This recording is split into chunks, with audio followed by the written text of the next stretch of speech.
పరుచూరి గోపాలకృష్ణ ఛానల్ని సబ్స్క్రైబ్ చేసుకోండి. కొత్త వీడియో నోటిఫికేషన్స్ కోసం బెల్ ఐకాన్ ప్రెస్ చేయండి.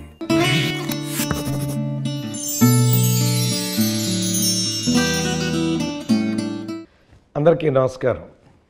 ఈరోజు పరుచూరి పలుకుల్లో నవంబర్ 1వ తారీఖున మా ఆస్ట్రేలియా ప్రయాణం విశేషాలు చెప్పాలనిపించింది. ఎందుకంటే 1995లో మేము తొలిసారిగా అమెరికా ప్రయాణం చేసాం.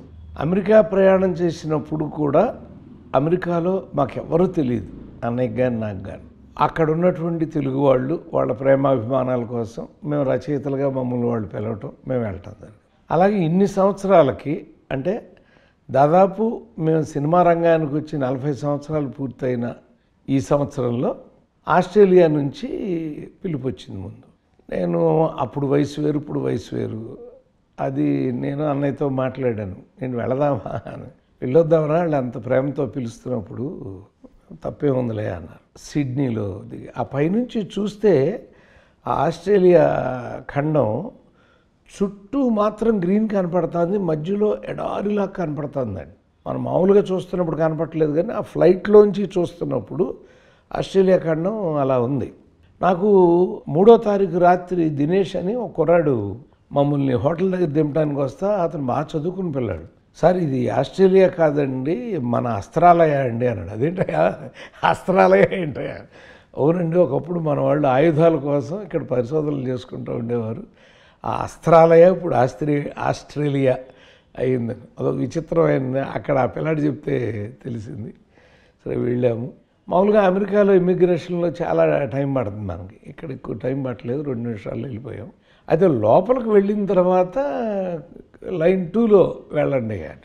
లైన్ 2లో వెళ్ళమంటే సెర్చింగ్ మన దగ్గరే ఉంటే 4 రోజులు 4 జతలు బట్టలతో వెళ్తా అంటే అతను మా కస్టమ్స్ అతను మేము పూర్తి చేసిన కార్డు చూసి మూవీ రైటర్స్ యా ఎన్ని రాశారు, how many films sir, 352 released అంటే అలా చూసి గో అని మా సామాన్ తీసి పక్కన పెట్టేశాడు. అసలు అంటే ఒక రచయిత అని అతను గౌరవించిన తీరుకి నిజంగా అతనికి నమస్కారం. అలా బయటకు వచ్చాము. కూచి శ్రీనివాసరావు ఉన్నారు అక్కడ. అక్కడ మొత్తం ఆస్ట్రేలియాలో ఇక్కడ ఎంతమంది తెలుగు వాళ్ళు ఉంటారండి అని అడిగాను కూచి శ్రీనివాసరావు. 36,000 మంది అండి. తెలుగు వాళ్ళ ఇండియన్స్ అని అడిగా. మళ్ళీ ఓన్లీ తెలుగు వాళ్ళు 36,000 మంది ఉన్నారు సార్. డైరెక్ట్గా హోటల్కి వెళ్ళే ముందు మా ఇంటికి వెళ్ళి అక్కడ, అంటే ముందే చెప్పాడు ఆయన, భోజనం మా ఇంట్లో చేసి డిన్నర్ విడుదరుగానని అక్కడికి వెళ్ళాం.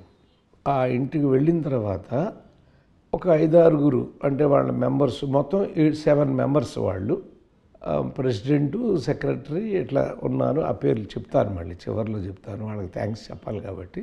వాళ్ళ ఇంటికి వెళ్ళి భోజనం చేస్తా అంటే వారి భార్య వినోద, అలాగే వాళ్ళకు ఒక బాబు ఓ పాప, వాళ్ళు కూడా చక్కగా చదువుకుంటున్నారు. ఎందుకు చెప్తున్నానంటే, ఇది భోజనం చేసి వస్తా అంటే ఒక్క నిమిషం అండి అని వారి శ్రీమతి, కూచి శ్రీనివాసరావు శ్రీమతి ఒక్క నిమిషం ఆపి పిల్లలిద్దరిని తీసుకొచ్చి మా ఇద్దరికి కాళ్ళకి నమస్కారం చేయించి అక్షంతలు ఇచ్చింది చేతికి. ఆవిడ అక్షంతలు. ఆశ్చర్యం వేసింది. మనం ఏదో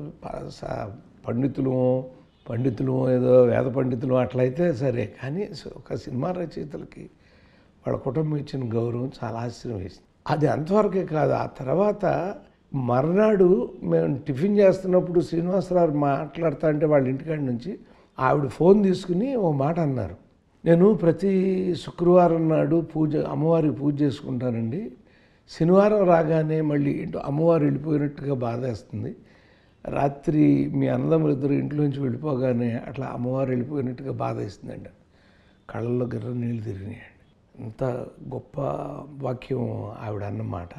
సరే, ఆ తర్వాత ఇక్కడ పొద్దున్నే రాత్రి 2 అట్లా పడుకున్నాం. పొద్దున్నే 7ంటికి అండి అని ఆయన అంటే, క్షమించండి సార్, పొద్దున్నే 7ంటికి లేచే పరిస్థితి లేదు, ఎందుకంటే మనకంటే 5:30 గంటల ముందు ఉంటుందండి అక్కడ. మనకి ఇక్కడ సాయంత్రం 5 అయిందంటే వాళ్ళకి 10:30 అవుతుంది అనమాట రాత్రి. పడుకోవాలి మనం సాయంత్రం 5ంటికి. ఇక్కడ ఇండియాలో మనం నిద్ర రాదు కదా, ఇక్కడ 10:30 అనేసరికి అక్కడ తెల్లారిపోతూ ఉంటుంది. సో అంత తేలిగ్గా ఆస్ట్రేలియాలో మనకు నిద్ర పట్టదు. ఎందుకంటే 1, 2, 3, 4 ఆస్ట్రేలియాలో ఉన్నాం 4 రోజులు. బయలుదేరిన కాడి నుంచి ఈ 4 రోజులు కలిపి నేను అన్నయ్య నిద్రపోయింది కేవలం 7 గంటలే. పగలు కానీ రాత్రి కానీ మొత్తం 24 గంటల్లో నిద్రపోయింది 7 గంటలు. బాగా ఇదైపోయింది బాడీ. పొద్దున్నే మన బ్రేక్ఫాస్ట్కి తీసుకెళ్ళారు. ఆ బ్రేక్ఫాస్ట్ దగ్గర అక్కడ కలిశారు ఈ మధుప్రియ, ఆది, రాజు వీళ్ళందరూ. మీరు చూసి ఉంటారు ఫేస్బుక్లో తను సెల్ఫీ దిగింది మేము మధుప్రియ, అది పెట్టాము మేము. అన్న మనవరాలతో అని పెట్టుకుంటానమ్మా అని. ఎందుకంటే అంత చిన్న వయసు, 21 సంవత్సరాల వయసు ఆ పాపది. అద్భుతంగా పాడుతుంది. అక్కడ ఉన్నటువంటి 4 రోజుల్లో ఉదయం బ్రేక్ఫాస్టు, మధ్యాహ్నం లంచి, సాయంత్రం డిన్నరు, మళ్ళీ మర్నాడు బ్రేక్ఫాస్ట్, ఇవన్నీ కూడా సిడ్నీలో ఉన్నటువంటి మన వాళ్ళ హోటల్లోనే పెట్టారు. ఇండియన్ రెస్టారెంట్, పేరుకి ఇండియన్ రెస్టారెంట్, కానీ అన్నీ మన తెలుగు వాళ్ళేనండి. అక్కడ ఫోటోలు దిగుతున్నప్పుడు మీరు కొన్ని ఫోటోలు చూస్తే నేను నవ్వించేవాళ్ళని. మామూలుగా చీజ్ అంటాం, అంటే చీజ్ అంటే పళ్ళు ఇట్లా వస్తాయి కాబట్టి చీజ్ అనక్కర్లేదండి, మీ ఊర్లో సిడ్నీ అనండి, అలా అవుద్ది అంటే అందరూ నవ్వేశారు. ఆ సిడ్నీ అని చెప్పి నవ్వించి వాళ్ళని ఆ ఫోటోలు దిగాం. అయితే అక్కడ లంచ్ డిన్నర్ టైంకి ఇంకా చాలా కుటుంబాలు, అందులో ఈసీ మెంబరు ఓలేటి మూర్తి గారు అని ఉంటారు, వారి భార్య నాగజ్యోతి గారు. ఆవిడ ఇలా హోటల్ ఎందుకండి, ఈసారి వచ్చినప్పుడు మా అందరూ దాదాపు 15-20 మంది వచ్చారు ఆడవాళ్ళు. ఒక్కొక్కళ్ళ ఇంట్లో ఒక్కొక్క పూట భోంచేయండి, తండ్రిలాగా చూసుకుంటాము అన్న. చూడండి, ఆవిడేమో అమ్మవారు వెళ్ళిపోయినట్టు, ఈవిడేమో తండ్రిలాగా చూసుకుంటాను.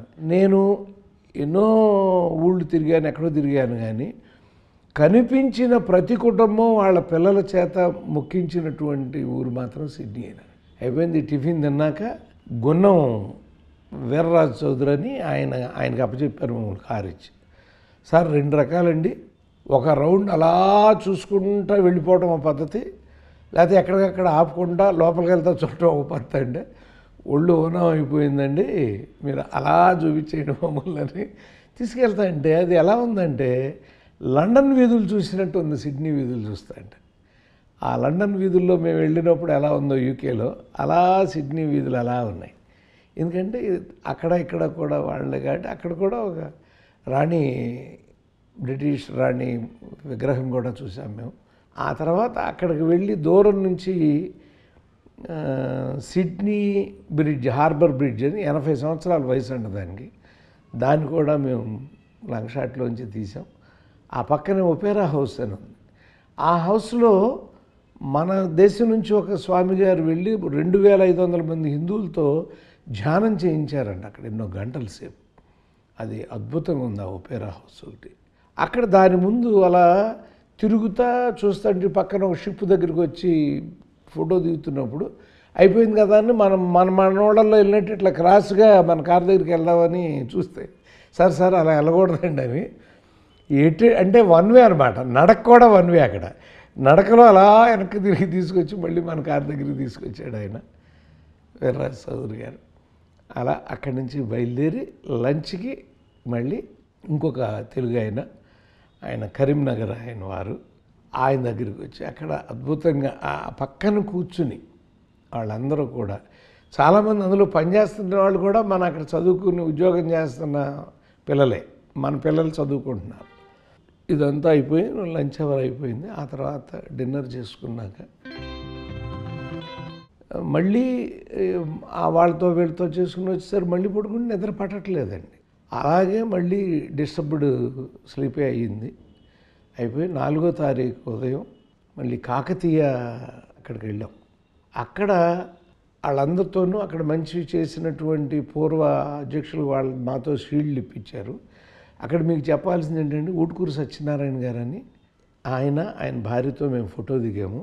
ఆయన గురించి ఎందుకు పర్టికులర్గా చెప్తున్నానంటే వారి గ్రంథానికి నేను ముందు మాట రాజా.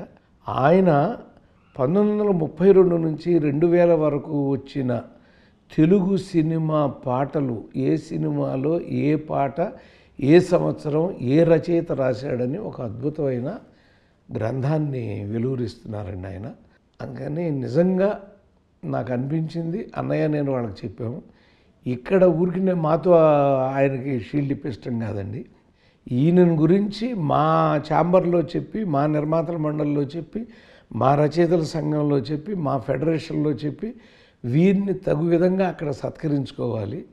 ఎందుకంటే మా భారతదేశంలో కానీ, ఆంధ్రప్రదేశ్లో కానీ, చెన్నైలో కానీ ఉన్న ఏ తెలుగువాడు చేయని పని సిడ్నీలో ఉండి వారు చేశారని ఊటుకూరు గారు నిజంగా చరిత్ర మిమ్మల్ని మర్చిపోదు. ఎందుకంటే ఆయన అద్భుతంగా చేశారు.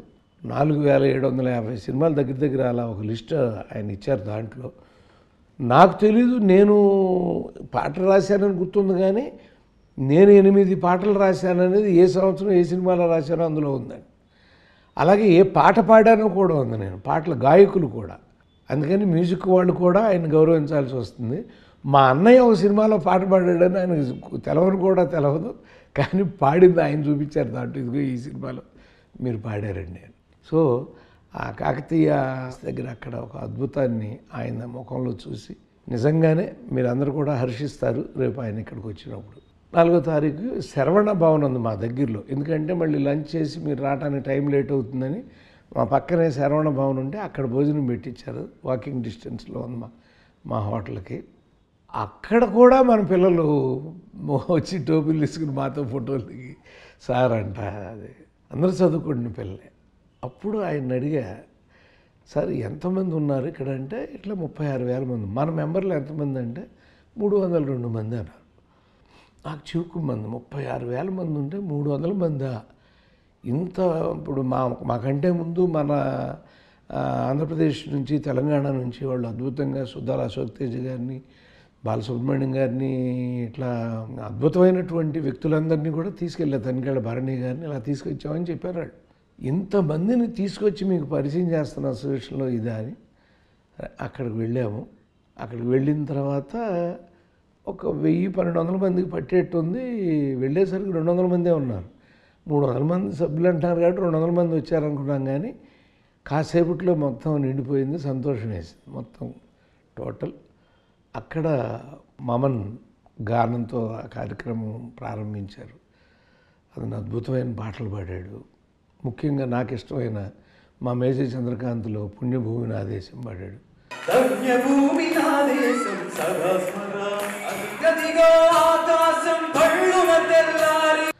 మధుప్రియని నేను రిక్వెస్ట్ చేసుకున్నామా, నాకు చాలా ఇష్టమైన పాట లాలు దర్వాజా కాడ పాడబట్టి ఆ పాప అది పాడింది. ఊగిపోయారు జనం అందరూ.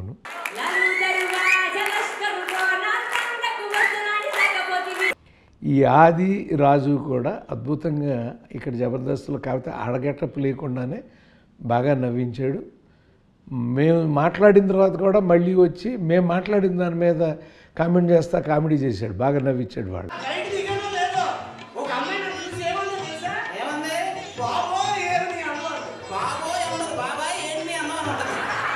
అలా అద్భుతంగా జరిగింది. నేను అన్నయ్య కలిపి కుడియడంగా 40 నిమిషాలు మాట్లాడాము. కానీ విచిత్రం ఏంటంటే, నేను మాట్లాడిన చివరి వాక్యం పూర్తి కాగానే అందరూ లేచి స్టాండింగ్ ఓవేషన్ ఇచ్చారు. మళ్ళీ ఒకసారి కళ్ళలో నీళ్ళు తిరిగింది. ఆ శ్రీనివాసరావు గారు మీ ఎంత కల్చర్ నేర్పారు. అక్కడ చెప్పిన మాటలు మాత్రం 2 చెప్తాను. నేను ఇందాక మరి 300 అని బాధ ఇస్తున్నాను కదా, ఎందుకు దూరంగా ఉంటున్నారని. అక్కడ చెప్పిన మాటలు ఒకటి చెప్పా. మిత్రులారా, హృదయానికి మధ్య గోడ కట్టామనుకో, 2 హృదయాల మధ్య గోడ అడ్డమైపోతుంది, అటు ఇటు కలుసుకోలేవు. అందుకని హృదయానికి మధ్య వంతుని కట్టుకోండి. ఆ హృదయంలోంచి ఈ హృదయంలోకి ఆ హృదయంలోకి వెళ్ళగలరు అనేది ఒకటి చెప్పానండి. రెండోది వాళ్ళకి బాగా నచ్చింది ఏంటంటే, యూత్ కోసం చెప్పింది. మనిషికి ఎన్నో లిమిట్లు ఉన్నాయి. మీరు డ్రైవింగ్ చేస్తే లిమిట్ ఉంది, మీ ఫుడ్కి లిమిట్ ఉంది, వీటన్నిటికి లిమిట్ ఉంది, కానీ మేధస్సుకు లిమిట్ లేదు. ఒక్కటి గుర్తుపెట్టుకోండి, మనం పొట్ట గురించి బాగా ఆలోచిస్తాం. పొద్దున్నే కాఫీ తాగుతాం, టిఫిన్ తింటాం, 11ంటికి స్నాక్ వేసి టీ తాగుతాం, 1 గంటకు లంచ్ చేస్తాం, మళ్ళీ 3ంటికి టీ బిస్కెట్ అంటాం, మళ్ళీ 7 గంటలో 7:30కో మళ్ళీ డిన్నర్ అంటాం, తింటాం. ఇన్నిసార్లు పొట్ట గురించి ఆలోచిస్తున్న మనం ఒక్కసారైనా మెదడు గురించి ఆలోచించాలి. ఎందుకంటే దానికి కూడా ఏ రోజుకి ఆ రోజు ఫీడింగ్ కావాలి, అప్పుడే మనం ఎదుగుతాం అన్నమాట. దాంతో కూడేయడంగా నా ఉపన్యాసం ముగించాను. అందరిని అలరించాము. అలా వాళ్ళు మా గౌరవం కోసం మళ్ళీ మాతో పాటు వచ్చి మాతో కూర్చుని మాతో డిన్నర్ చేసి సరికి 2 అయిపోయింది. సార్ 2 అయిపోతుందంటే పడుకుంటామని. ఎందుకంటే మర్నాడు పొద్దున్నే 6 గంటల లోపు ఎయిర్పోర్ట్లో ఉండాలి. ఎందుకంటే టైగర్ ఎయిర్ విమానంలో మేము మెల్బోర్న్ వెళ్ళాలి 5వ తారీఖు పొద్దున్నే. 2 గంటలు అలారం పెట్టుకుని 4ంటికి అలారం పెట్టుకుని లేచి 5:40 కల్లా అక్కడ ఉన్నాం. అందుకని ఇందాక చెప్పినట్టు 7 గంటలు మాత్రమే నిద్రపోయి అక్కడి నుంచి వచ్చి సిడ్నీ తెలుగు సంఘం వారు పరుచూరి బ్రదర్స్ 40 సంవత్సరాల సినీ జీవితాన్ని దృష్టిలో పెట్టుకుని లైఫ్ టైం అచీవ్మెంట్ అవార్డు అందిస్తున్న సమయం. కూచి శ్రీనివాసరావు గారు ప్రెసిడెంటు, గటిగంటి గోపాలకృష్ణ గారు వైస్ ప్రెసిడెంటు, సతీష్ బాబు వరదరాజు గారు సెక్రటరీ, శ్రీని పిల్లలమర్రి ట్రెజరర్ గారు, రమేష్ మన్నే ఈసీ మెంబరు, మూర్తి ఓలేటి ఈసీ మెంబరు, కేకే ఈసీ మెంబరు. ఇక్కడ సునీల్ గారని మా అందరి ఫోటోలు తీసిన ఆయన, మీరు ఇప్పుడు చూసిన ఫోటోలన్నీ ఆయనే తీశాడు. ఆయన కూడా ప్రత్యేక ధన్యవాదాలు. నెక్స్ట్ వీడియోలో మెల్బోర్న్ విశేషాలు చెప్పుకుందాం.